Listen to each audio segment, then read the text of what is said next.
से बधाई आवो ना तनी लगाई रंग। अरे ना ए जीजा जी हम तो फंस गइल बानी खुदे यहाँ आके।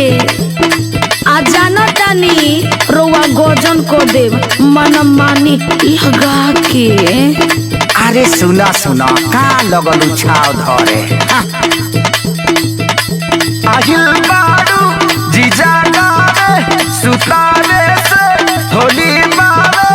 आहिल बारू जीजा गावे सुतावे से होली मावे।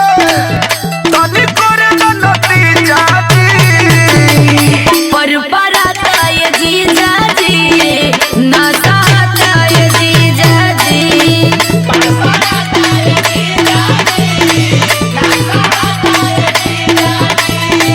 पर पराता ये जीजा जी ना सहता ये जीजा जी। आगे कोनो घरुआ मरीचा हो रंग हो लागेगा। अरे ना जी बड़ी भभाई।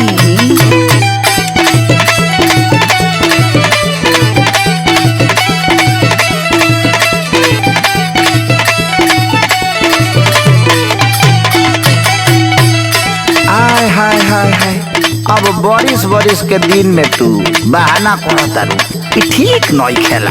अरे ना ए जीजा जी हमको बोतल वाले रहती तब नु हमरा बुझाई पानी ह की बर्फ कुछ बुझाते नहीं थे।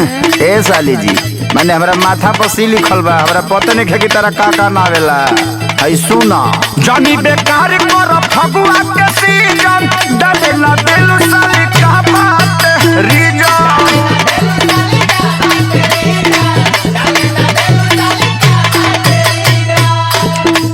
सुखल चीज पानी पानी को देबा जनता ने जी जहानी को देबा।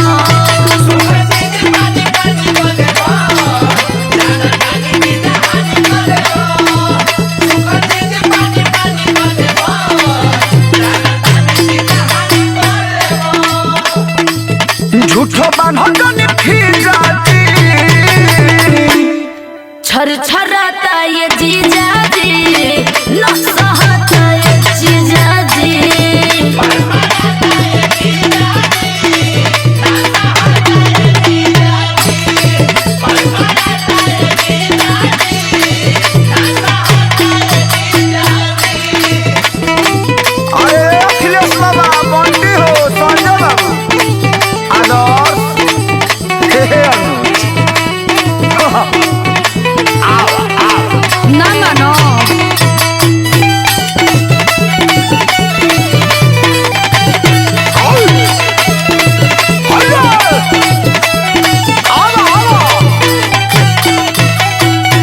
ए साली जी जी।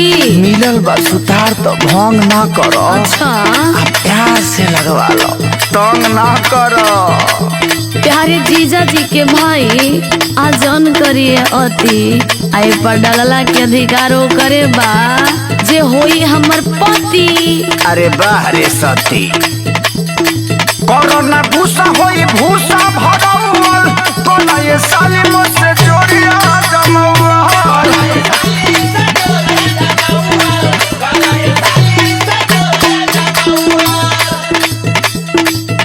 एके सारी रोटी नाप दे बहो पिचकारी धके चाप दे बहो।